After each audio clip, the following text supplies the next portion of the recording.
Hello everybody, I am Tom, and the Warframe Devstream came out, Devstream number 131.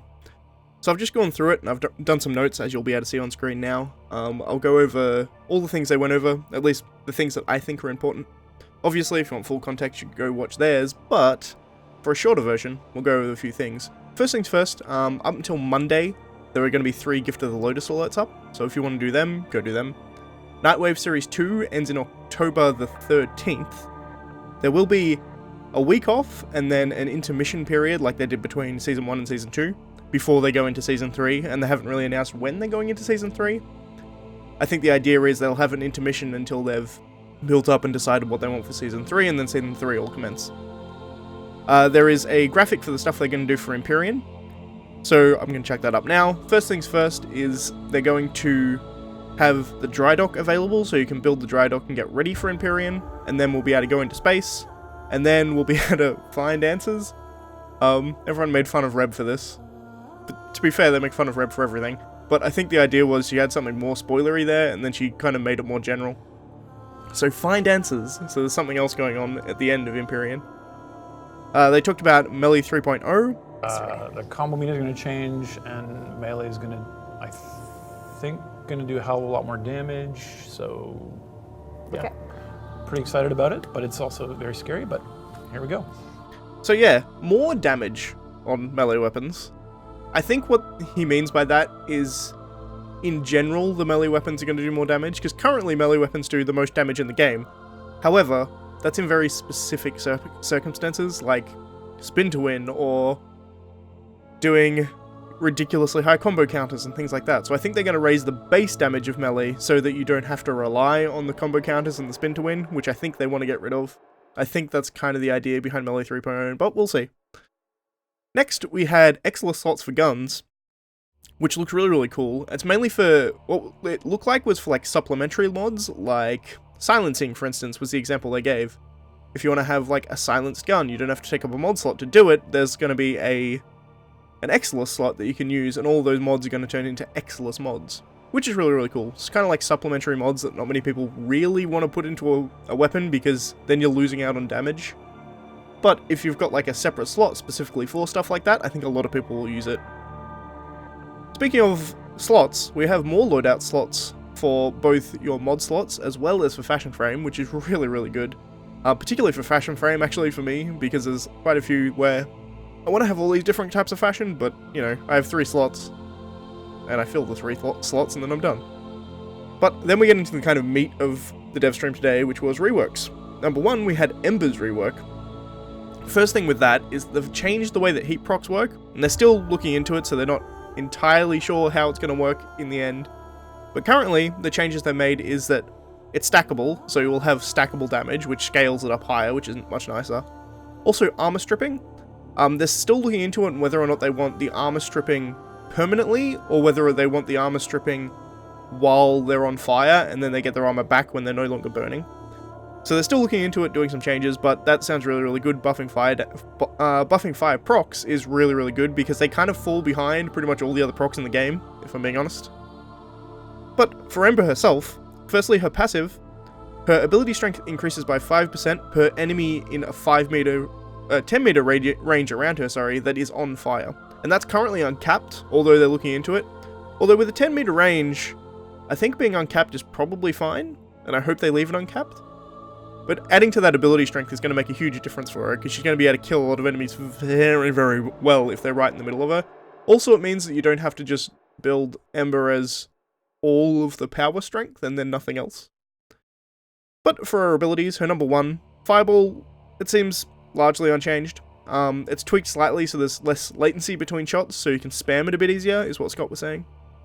But other than that, it's Fireball's Fireball, it's pretty much the same.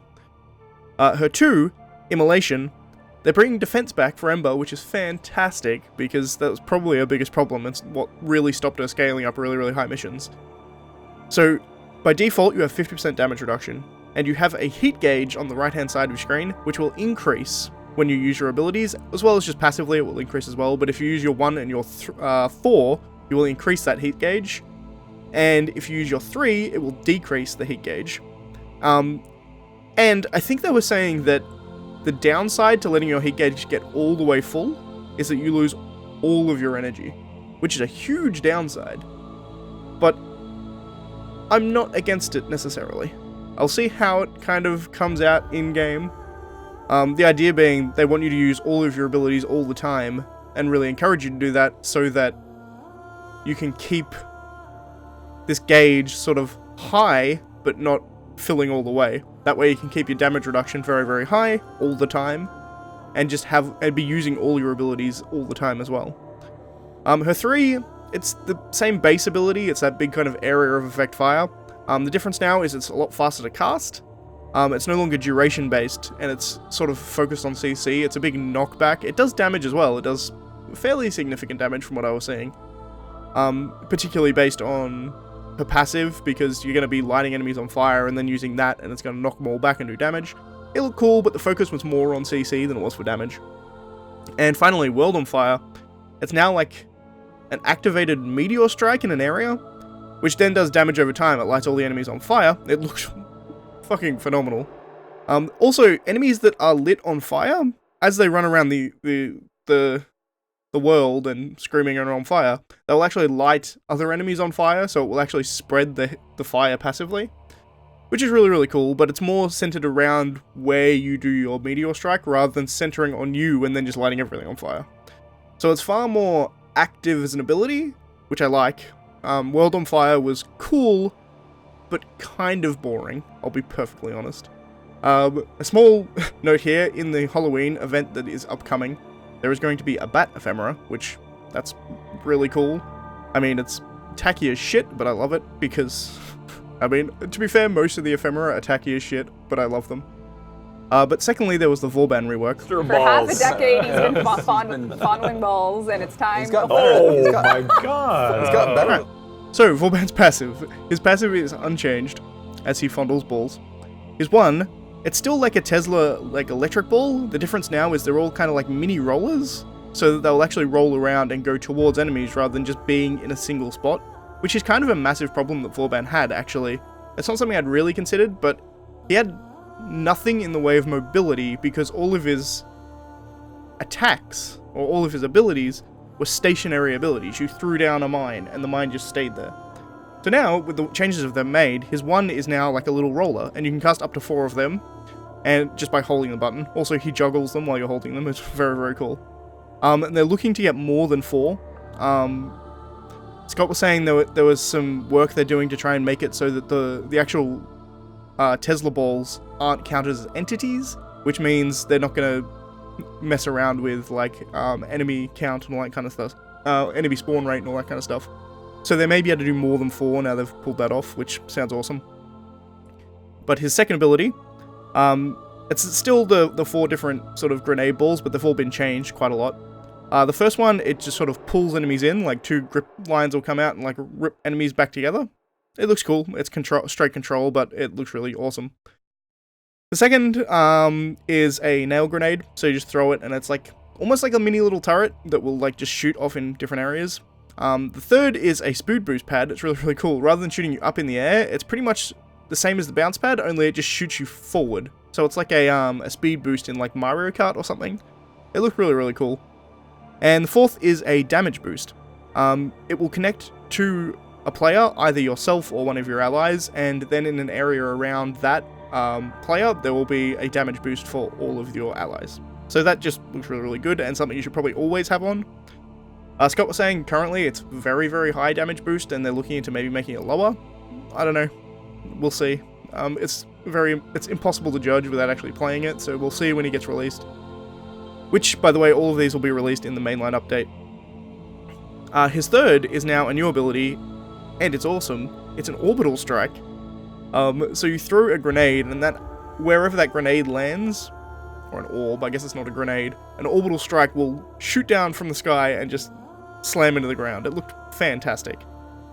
So it's the idea being that it's giving VAUBAN a way to do like a huge amount of damage in a small focused area.